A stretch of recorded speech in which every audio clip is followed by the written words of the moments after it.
Hello, আসসালামু আলাইকুম। তখন রাত ২টা। আমাদের মনে কি প্যারা! আমরা চলে আসলাম মাওয়া ফেরিঘাটে ইলিশ খাওয়ার উদ্দেশ্যে। সাথে তো বেগুন ভাজা আছেই। একটা ইলিশ মাছ কিনে ফেললাম। মাছ এখন কাটাকাটির পালা। এই যে দোকানদার মামা সুন্দর করে আঁশ পরিষ্কার করে দিচ্ছে।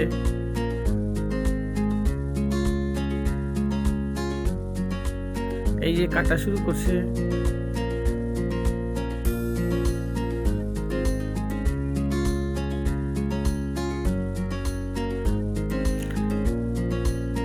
আমার সাথে আছে আমার বন্ধু হাসান, আরিফ, দীপ্ত, আরও অনেকেই।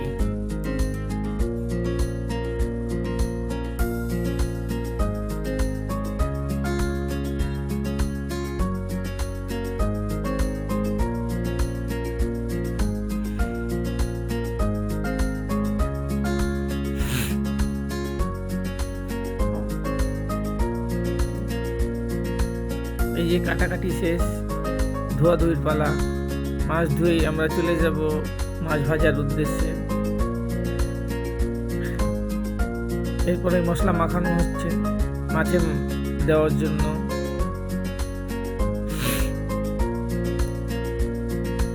মাখানো শেষ হলে আমরা চলে যাব তাওয়ার কাছে মাছগুলো নিয়ে ভাজার জন্য। কড়াইয়ের ভিতরে তেল দেওয়া হয়েছে, তেল গরম। এই মাছগুলো দেওয়া হচ্ছে, সাথে বেগুন দিচ্ছে মামা।